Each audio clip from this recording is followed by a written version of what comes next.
Обзоры экономических, спортивных событий, мировые новости и главные события региона. Обо всем этом мы не только расскажем в ближайший час. Начнем с курса валют.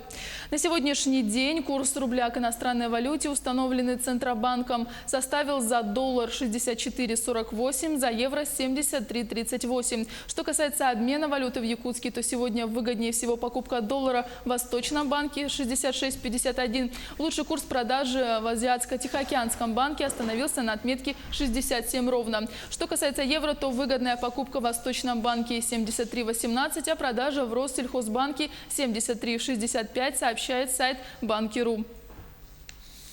Заявление на голосование на дому можно подать через портал госуслуги. Те избиратели, которые по состоянию здоровья или по инвалидности не могут посетить избирательный участок лично, могут воспользоваться этим сервисом и пригласить домой членов участковой избирательной комиссии с переносным ящиком для голосования. В личных кабинетах пользователей портала недавно появился раздел «Мои выборы», где гражданин может узнать, какие голосования состоятся в ближайшее время, найти адрес избирательного участка и ознакомиться со списком кандидатов. В ходе цифровизации образование должно быть гарантировано, обеспечена безопасность ребенка, его физическое и психическое здоровье, полноценная социализация, успешное обучение. Об этом заявила председатель Совета Федерации Валентина Матвиенко. Она напомнила, что ранее Минпросвещение, реализуя эти цели, утвердила методические рекомендации по использованию гаджетов. Спикер Совета заявила, что неупорядоченное использование смартфонов в школах, особенно на уроках, негативно сказывается на успеваемости, нарушает ритм занятий, создает помехи усвоению учебного материала. Провести исследование на тему гаджетов в школах предлагает Российская академия образования. Руководитель системы учебников «Начальная школа 21 века» Наталья Виноградова добавила, что на любую проблему в системе образования нужно реагировать своевременно. В результате опроса учителей и родителей можно будет выяснить, как они относятся к массовому бесконтрольному применению гаджетов, актуальна ли для России проблема игромании и как предупредить риски использования новых информационных средств. Запреты на использование гаджетов в школах она назвала путем наименьшего сопротивления, отметив, что к любым запретам можно приспособиться. Оформить ДТП станет проще, незарегистрированные беспилотники окажутся вне закона, прибавка к пенсии не за горами. Это часть нововведений, которые вступили в силу 1 сентября. Подробнее о них расскажет Саргалана Захарова. Саргалана, приветствую, тебе слово. Да, Юлия, здравствуй. 1 сентября – начало не только нового учебного года, но и действия ряда новых правил. Так или иначе, они повлияют на жизнь россиян. Изменения коснулись самых разных сфер. Так, водителям теперь станет проще оформить незначительные дорожно-транспортные происшествия. Европротокол, который участники аварии заполняют без привлечения сотрудников ГИБДД, можно будет оформить теперь электронно через портал госуслуг. Предполагается, что специальный сервис позволит уменьшить время оформления извещений до 15 минут, тем самым облегчить жизнь не только водителям, оказавшимся и без того в неприятной ситуации, но и другим участникам дорожного движения, которые могут стать заложниками заторов. Но радоваться пока рано. По факту услуга станет доступна только с 1 ноября. Как сообщают в Российском союзе автостраховщиков, для запуска функции не хватает ряда нормативных документов. Таким образом, до их утверждения автомобилистам придется оформляться по старинке в бумажном виде. Но зато не заставят себя ждать новые штрафы. В первый день осени ужесточили санкции за отсутствие полиса ОСАГО. Если водитель забыл его дома вовремя, не продлил или вовсе не сделал, то ему придется раскошелиться на сумму от 500 до 800 рублей. И выписывать квитанции автолюбителю будут до тех пор, пока он не оформит заветный полис. Внушительный штраф придется выплатить водителям без техосмотра. За свою забывчивость им придется выложить до 2000 рублей.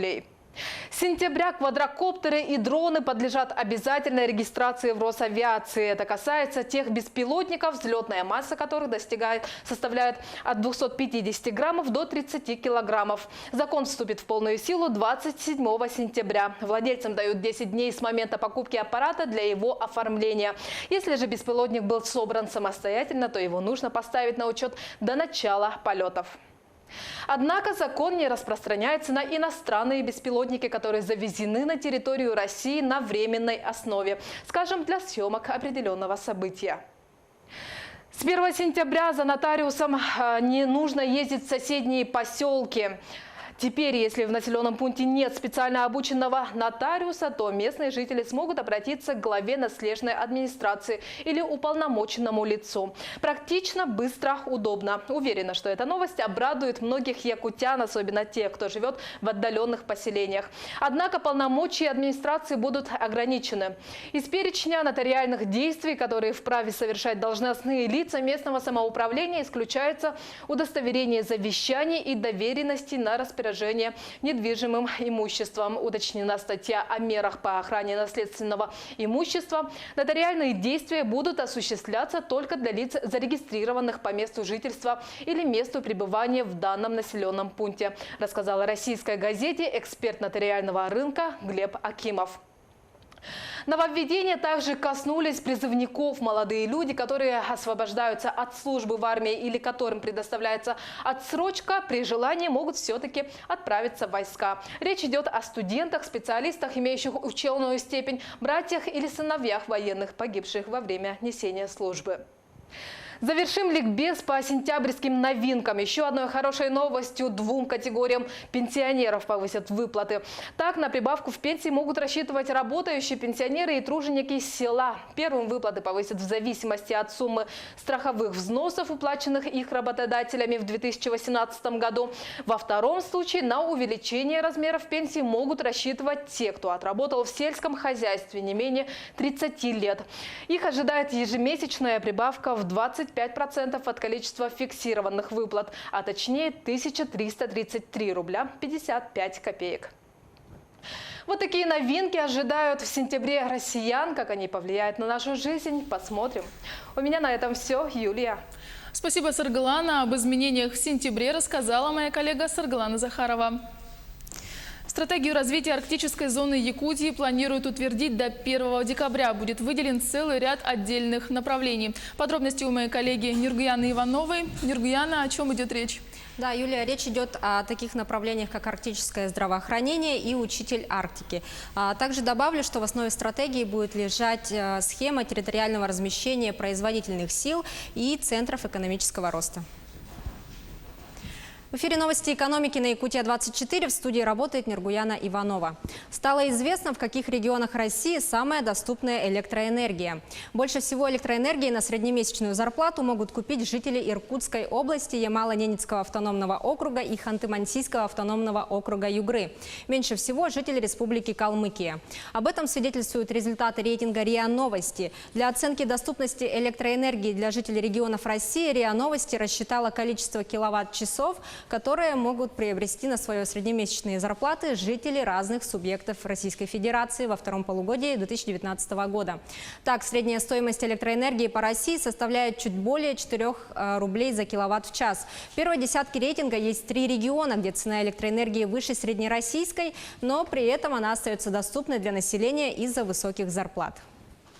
Пенсионный фонд России предложил увеличить сумму пенсионных накоплений, ниже которой пенсионер сможет получать всю накопленную пенсию единовременно, а не в виде ежемесячных выплат. В частности, предлагается назначать накопительную пенсию лишь тем гражданам, у которых она будет выше 20% от федерального прожиточного минимума пенсионера, который в 2019 году составляет 8846 рублей. Родители школьников стали меньше тратить на детскую одежду и больше на книги. Согласно исследованию банка «Русский стандарт», средняя сумма одной покупки по карте в магазинах детской одежды составила в августе 2842 рубля. Средний чек родителей школьников в магазинах детской одежды в августе снизился на 16% по сравнению с аналогичным периодом годом ранее. При этом траты на книги выросли с 1000 рублей до 1120 рублей. Также снизилась сумма покупок в магазинах офисных, школьных и канцелярских принадлежностей, где средний чек составлял 565 рублей в августе 2018 года против 514 рублей в августе этого года. Якутия представит на 5-м Восточном экономическом форуме ряд проектов по развитию столицы региона. Речь идет о привлечении инвестиций на строительство коммунальных объектов, которые будут способствовать модернизации новых кварталов Якутска, а также мусорного полигона с переработкой отходов. Всего 4 проекта. На форуме якутская сторона планирует подписать соглашение с компанией «Террикон», которая занимается переработкой отходов в Московской области. Кроме того, с помощью сторонних финансовых средств планируется построить на территории города котельные с укладкой новых сетей, а также канализационный коллектор и водоузел. В целом Якутия в этом году сконцентрирует внимание на инициативах по повышению качества жизни населения. В рамках ВЭФ будут продвигаться идеи обеспечения транспортной доступности, строительства Ленского моста, привлечения инвесторов в развитие социальных объектов и инфраструктуры. Ожидается подписание соглашения о строительстве поликлиники на 600 мест в городе Якутске и 2 крупных объектов культуры. Еще одно соглашение касается прокладки ВОЛС «Удачный оленек», Якутск, Уснера, Магадан и ряд других. Архитектурное бюро Эдуарда Асадова разработает концепцию туристского кластера на полюсе холода в селе Аймекон. В рамках разработки мастер-плана села предполагается создание новых общественных пространств, строительство городских объектов для жителей и туристов, в том числе многофункционального комплекса с гостиницей, рестораном, музеем и тематическим парком и набережной с деревянными настилами, теплыми павильонами и смотровыми площадками. К 2021 году планируется найти инвесторов и уже в 2022-2023 годы начать строительство первой из 3 очередей. Общая стоимость проекта на сегодня составляет чуть менее 1 миллиарда рублей. В качестве источника финансирования планируется привлечь внешних инвесторов с долей собственных средств 30%. Это были все экономические новости к этому часу. Юлия, у меня на этом все. Спасибо, Нургуяна. Хочу отметить, что также возможно финансирование за счет федерального бюджета и бюджета региона. С сегодняшнего дня в Нерюнгринском районе стартует первый антинаркотический молодежный форум Южной Якутии «Вместе против наркотиков». На прямой связи со студией наш корреспондент Екатерина Павлова. Екатерина, приветствую. Расскажи, какие мероприятия будут проведены в рамках форума и кто примет в нем участие. Да, Юлия, форум пройдет на 10 площадках города Нерюнгри, и в нем примут участие более 500 представителей Нерюнгринского, Алданского и Алекминского районов. Уже сегодня началась регистрация участников на базе Южно-Якутского технологического колледжа, и также пройдут 2 группы для молодежи и для взрослых. Группа для молодежи будет на тему способы увеличения потенциала работы мозга и обеспечения успешности в жизни, а для родителей на актуальную тему «Как уберечь детей от наркотиков». Торжественное открытие форума состоится 4 сентября. Во время форума пройдут такие мероприятия, как молодежные акции, флешмобы, тренинги, анкетирование и прочие мероприятия. Главная задача форума – формирование активных, неравнодушных людей, которые для пропаганды здорового и позитивного образа жизни. Рядом со мной сейчас находится заместитель главы Нерюнгринского района по социальным вопросам Наталья Угарова. Наталья, скажите, пожалуйста, кто станет спикерами форума и какие основные вопросы будут подняты на этом форуме? Добрый день. Организаторами форума выступают Министерство по делам молодежи и социальной коммуникации в Республике Саха-Якутия, общественная организация «Общее дело» и Нерюнгринская районная администрация. Спикерами форума будут представители общественной организации «Общее дело» из Москвы и Якутска. Сегодня мы встретили Елену Шудрю, это заместитель председателя Общественной палаты Республики Саха-Якутия. Она начала работу, как вы сказали, на площадке Южно-Якутского технологического колледжа. Рандомная выборка по молодежной среде и несколько дней работы с этим контингентом нам позволят сформировать позитивный образ жизни у молодых людей, которые вот только-только приступили к занятиям и вот вливается в молодежную среду на данный момент. Мы постарались сделать форум интересным для различных категорий граждан нашего района и наших районов-соседей.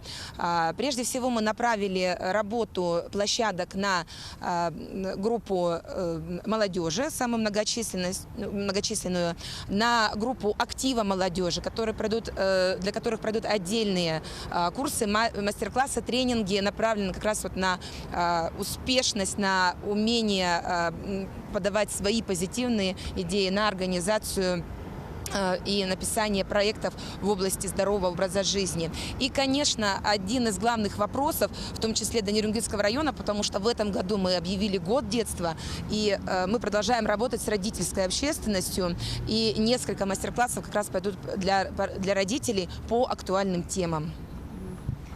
Юлия, мы будем следить за развитием событий, будем присутствовать на всех мероприятиях форума. У нас все. Спасибо, Екатерина. Я напомню, на прямой связи со студией из Нерюнгри была моя коллега Екатерина Павлова. Переходим к другим темам. Следственный комитет проводит проверку по факту гибели 12-летнего подростка в поселке Нижний Бестях. Что стало причиной гибели подростка, узнаем у моего коллеги Александра Хавренко. Александр, известны ли подробности происшествия? Здравствуй, Юля. Да, предположительно, причиной смерти подростка стало отравление газом из баллончика. Как сообщили в Следственном управлении Следственного комитета России по Якутии, тело ребенка обнаружено 31 августа, рядом обнаружен газовый баллончик. В данное время ведется проверка. В дежурную часть отделения МВД России по Амгинскому улусу обратился житель села Амга, у которого из гаража похитили боксерскую грушу и перчатки. Потерпевший оценил пропажу в 15 тысяч рублей. Вскоре полицейские задержали подозреваемого. Им оказался ранее судимый за кражу 48-летний безработный местный житель. Мужчина в состоянии алкогольного опьянения приметил гараж на территории одного из частных домов. В гараже он ничего ценного не обнаружил и тогда решил забрать то, что нашел – боксерскую грушу и перчатки. Спортинвентарь он подарил 16-летнему сыну. Похищенное изъято, возбуждено уголовное дело по статье «Кража». В Якутске из-за детской шалости сгорел гараж. На пульт 01 поступило сообщение о том, что горит гараж на улице Кузьмина. К моменту прибытия первого пожарного расчета из гаража шел густой черный дым.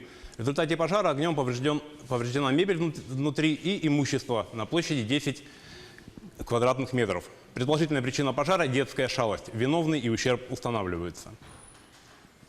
Очередной случай стрельбы произошел в субботу в США. В городах Одесса и Мидленд на западе штата Техас погибло 7 человек и более 20 получили ранения.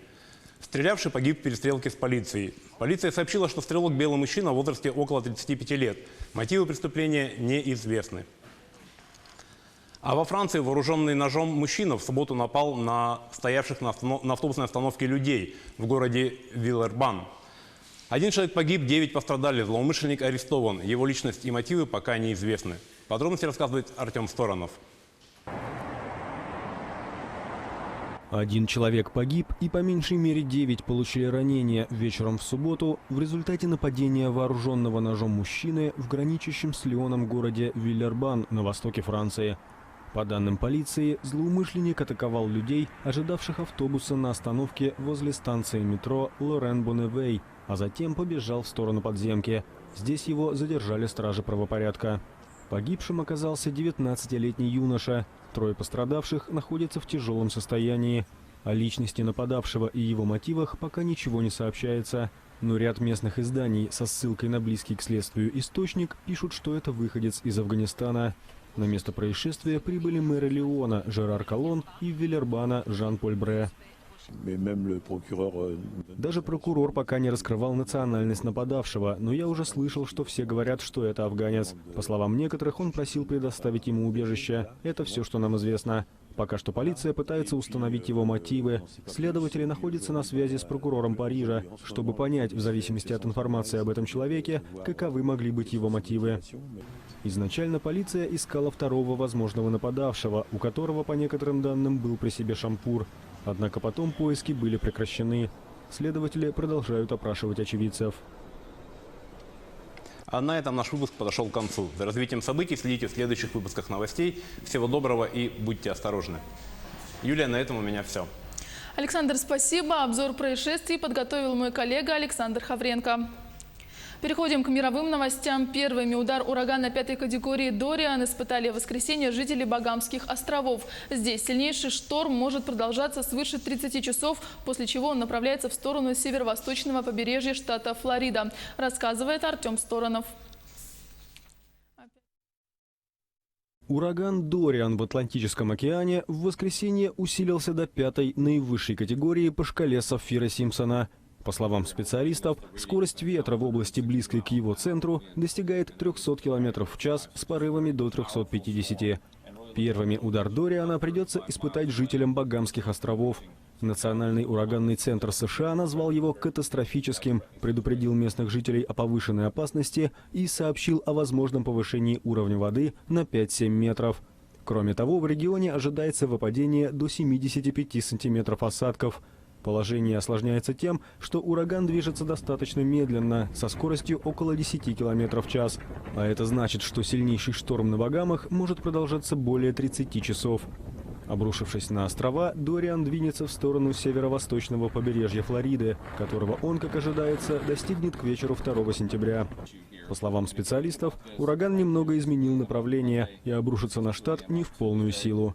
Тем не менее, местных жителей просят быть готовыми к серьезным последствиям. В 2018 году обрушившийся на США ураган 5-й категории «Майкл» стал причиной гибели 74 человек. Финансовый ущерб от него оценивался в $25 миллиардов.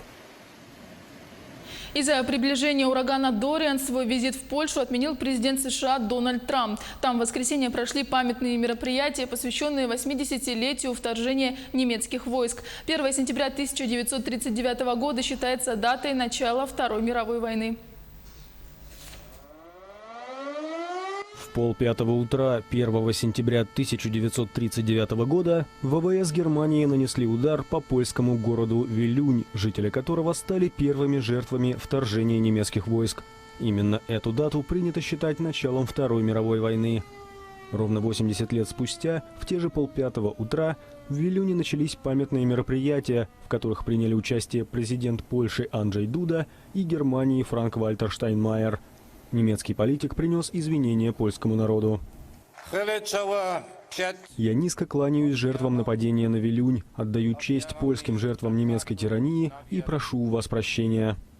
Параллельно памятные мероприятия проходили на севере страны, на военной базе Вестерплатте под Гданьском, в те времена носившем имя Данциг. Именно здесь произошло одно из первых наземных сражений Второй мировой. В церемонии принимали участие премьер-министр Польши Матеуш Моровецкий и заместитель главы Еврокомиссии Франц Тиммерманс. Но главные события прошли позже в столице страны Варшаве. Здесь собрались многие главы государств. Канцлер Германии Ангела Меркель, вице-президент США Майк Пенс. Он приехал вместо отменившего визит из-за урагана Дориан Дональда Трампа. И в том числе президент Украины Владимир Зеленский. Польша – одна из стран, больше всего пострадавших в ходе Второй мировой войны. Она лишилась 1/5 части своего населения, в том числе большинства из 3 миллионов проживавших в стране евреев. После окончания войны Варшава лежала в руинах, а сама Польша в новых границах стала страной народной демократии и оставалась зависимой от СССР до 1989 года. Российскую делегацию на мероприятия, посвященные началу Второй мировой, не пригласили, чем вызвали резкую критику Москвы. В частности, председатель Госдумы Вячеслав Володин заявил, что Варшава пытается принизить роль СССР в войне и политизировать ее итоги, а также оскорбляет память о 600 тысячах солдат и офицеров, погибших за освобождение Польши. 96-летний ветеран Второй мировой войны Рэй Вулли побил свой собственный рекорд и снова стал самым старым активным дайвером в мире, опустившись на глубину 42,5 метра на 48 минут к останкам парома в Средиземном море недалеко от Ларнаки. Подробности далее. Уроженец Северной Англии Рэй Вулли в минувшую среду отпраздновал свой 96-й день рождения. В честь этого события ветеран Второй мировой войны решил совершить погружение к останкам парома «Зенобия», затонувшего в июне 1980 года недалеко от берегов Кипра и ставшего впоследствии популярным объектом среди дайверов. В субботу Вулли в компании других ныряльщиков опустился на глубину 42,5 метра и провел там в общей сложности около 48 минут. Таким образом, он побил свой собственный рекорд. 3-й год подряд мужчину признают самым старым активным дайвером мира. И с каждым годом Вулли погружается все глубже и проводит под водой все больше времени. Это просто невероятно. Я занимаюсь дайвингом уже 59 лет, но именно такие погружения запоминаются больше всего, когда с тобой вместе ныряют множество других спортсменов. По словам рекордсмена, в будущем он намерен улучшить и эти результаты, если ему позволит здоровье. Но Рэя Вулли интересует не только дайвинг. В сентябре в рамках кинофестиваля в Боснии и Герцеговине покажут документальный фильм о его жизни под названием «В 90 лет жизнь только начинается». Австралийка Сьюзи Уолшем и японец Рёджи Ватанаби стали победителями 7-го ежегодного вертикального забега на крышу небоскреба, прошедшего в субботу в Пекине. Об уникальном забеге в материале Артема Сторонова.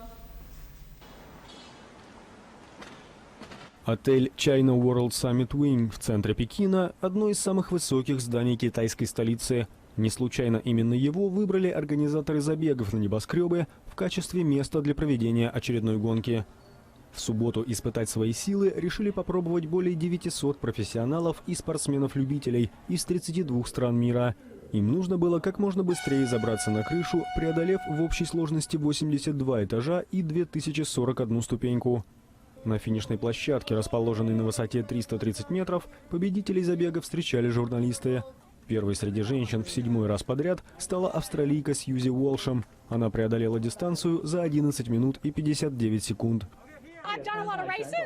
Я участвовала во многих забегах, в этом весь секрет. Больше 120 гонок за последние 12 лет. Я много бегаю по лестницам, я живу в Сингапуре, и мне это очень помогает. И это единственный спорт, которым я занимаюсь, фокусируюсь на ступеньках. Победителем среди мужчин стал обладатель 2-го места в прошлом году, японец Рёджи Ватанабе. Его результат – 10 минут и 37 секунд. Мне очень понравилась сегодняшняя гонка. Когда я добрался до финиша, я понял, что все усилия были не напрасные. Потрясающие ощущения. Забег в Пекине является частью серии ежегодных вертикальных гонок, проходящих в частности в Милане, Париже, Лондоне, Дубае и Шанхае. Победитель этого года определится 1 декабря по результатам соревнований в Гонконге. Это были мировые новости. А теперь к новостям спорта. Санкт-Петербургский «Зенит» на выезде обыграл московский «Спартак» в матче 8-го тура российской премьер-лиги. Чем запомнится эта игра любителям российского футбола, расскажет мой коллега Власий Сергеев. Власий, тебе слово.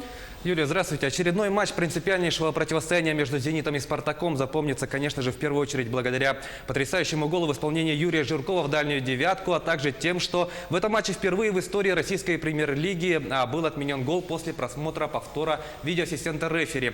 Не менее красивый гол в исполнении спартаковца Зелимхана Бакаева был отменен из-за игры рукой.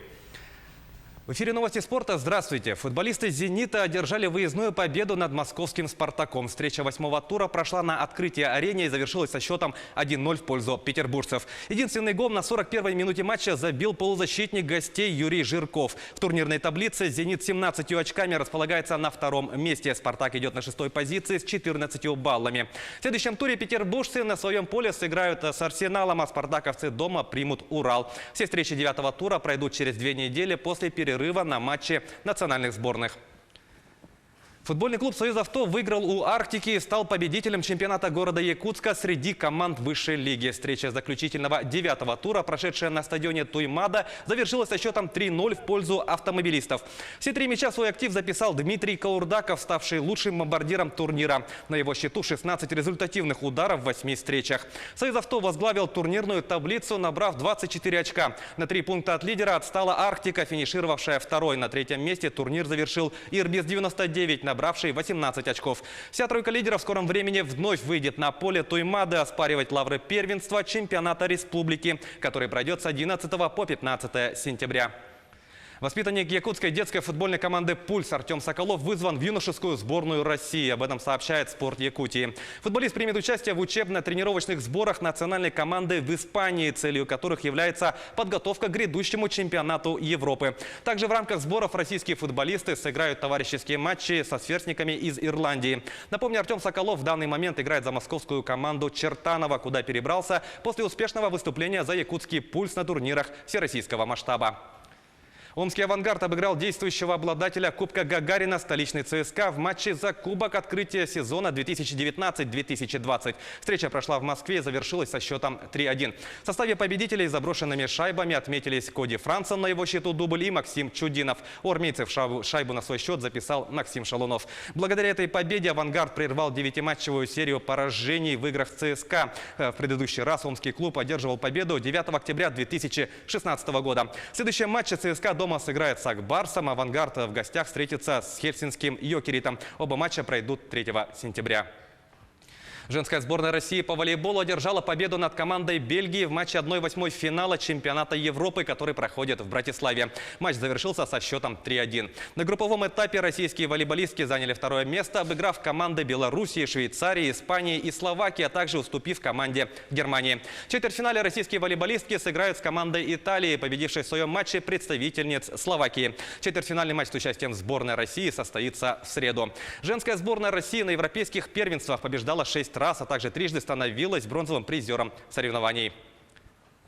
Сборная России в составе Дарьи Межецкой, Алены Прокопенко, Ксении Чебисовой, Лечи Идиева, Хусена Халмурзаева и Нала Тасоева победила команду Азербайджана в матче за 3-е место командного турнира на чемпионате мира по дзюдо. Соревнования проходили в Токио. Российская команда победила со счетом 4-1. Золотые медали завоевали японские дзюдоисты, победившие в финале французскую команду. По итогам личных соревнований команда России заняла 10-е место, завоевав 2 серебряные и 1 бронзовую награды. Это были все спортивные новости к этому часу. Мы продолжаем следить за событиями в жизни якутского и российского спорта. Юлия, вам слово. Спасибо, Власи. Напомню, что на прошлом чемпионате мира в Баку российская команда также завоевала бронзовые награды. Закон о борьбе с перекупщиками билетов вступил в силу в России. Документ вводит норму о том, что зрители, которые пропустили спектакль или выставку в музее из-за собственной болезни или смерти близкого родственника, смогут вернуть полную стоимость билета при подтверждении этих причин документально. Правительство внесло проект закона в Госдуму осенью 2018 года после скандальной ситуации вокруг продажи билетов в театр имени Чехова. В январе Госдума приняла законопроект в первом чтении. В России изменились правила призыва в армию. Призывники, к примеру, могут добровольно отказаться от отсрочки и досрочно демобилизироваться. Право добровольного отказа от отсрочки или полного освобождения от призыва предоставляется родным братьям и сыновьям погибших, умерших, получивших ранения при прохождении военной службы или во время нахождения на военных сборах, а также обладателям ученой степени. Также этим правом могут воспользоваться студенты-очники программ бакалавриата, специалитета и магистратуры. 3 музыкальных коллектива Якутии выступили на дне гимна в Санкт-Петербурге. 48 тысяч человек собрались на стадионе «Газпром-арена» в северной столице страны для исполнения национального гимна под аккомпанемент. 8 тысяч человек. Оркестр установил мировой рекорд в книге рекордов Гиннесса в категории «Самый большой оркестр». Дирижер оркестра Павел Овсянников признался, что музыканты из Якутии его поразили и назвал их замечательными артистами. Для участия в дне гимна в Санкт-Петербург прибыли россияне из более чем 80 городов России. В этом году мелодии гимна Российской Федерации, написанной Александром Александровым, исполняется 75 лет.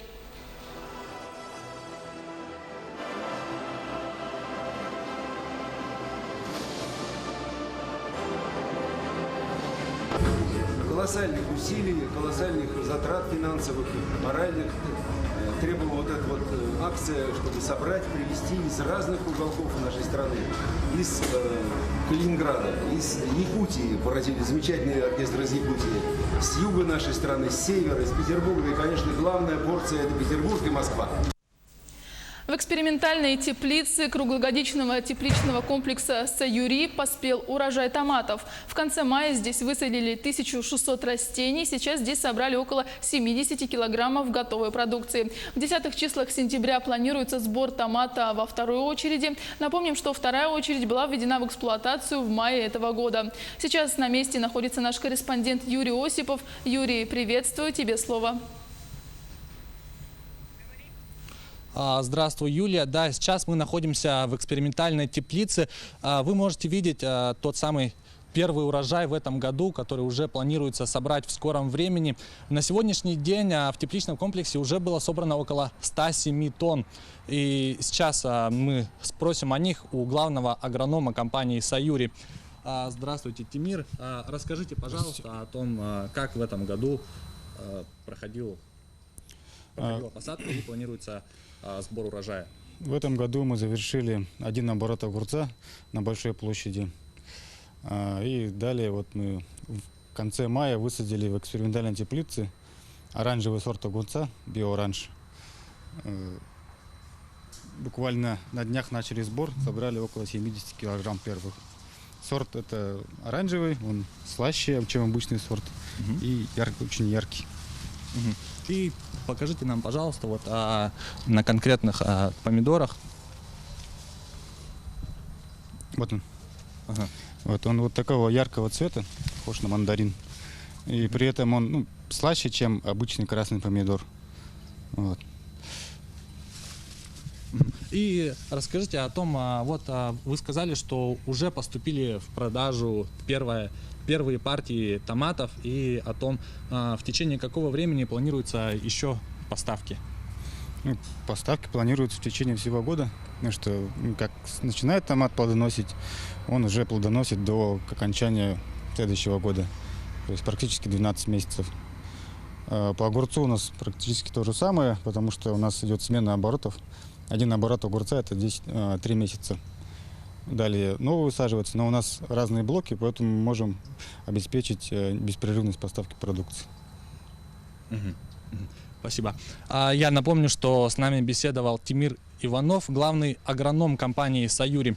Сейчас мы находимся, напоминаю еще раз, в экспериментальной теплице. Она была построена в 2016 году.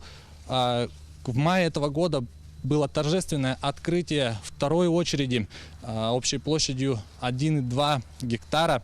Со строительством второй очереди общая площадь тепличного комплекса выросла в 12 раз. Напомню, что экспериментальная теплица была построена в 2016 году. Это стало уникальным мировым опытом. До этого никогда не выращивались овощи в условиях северного климата. О том, как выращиваются овощи, нам расскажет генеральный директор компании «Саюри» Дмитрий Иванович Захаров. Дмитрий Иванович, пройдемте, пожалуйста. Дмитрий Иванович, расскажите о том, по какой технологии выращиваются овощи в тепличном комплексе и есть ли какие-нибудь отличия во второй очереди? Выращиваем мы по японской технологии. Технология сама включает это способ работы, режим работы и ее последовательность. Если забегать, то есть учитывать строительство второй теплицы, площадь 1,2 гектара, у нас отличается самим металлокаркасом, металлоконструкция больше. Там квадратура одного блока 2040 квадратных метров. Отличается высотой, системой досветки, системой отопления. То есть создавать климат будет уже гораздо легче, чтобы выращивать ту или иную культуру. И о том, насколько выросли урожаи со строительством, вырастут урожаи со строительством второй очереди. Мы знаем, что ввели ее в эксплуатацию в мае этого года, торжественно открыли. И о том, насколько вырастут. У нас производственный план в этом году, в 2019 году, составляет около 400 тонн. Из них сейчас выполнили собран урожай 107 тонн, 107,5 тонн. Ну, у нас все впереди. Продукция, то, что мы сейчас выращиваем, культуры огурца и томата, уже начали давать свои плоды.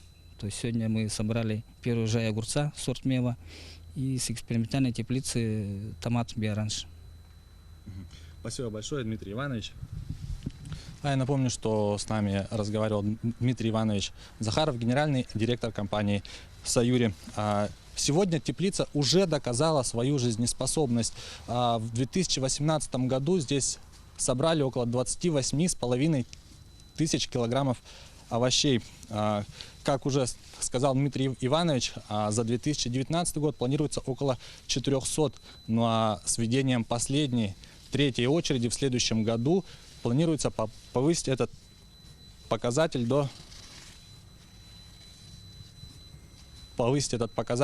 и общий объем займет около 20% всей продукции на рынке Якутска.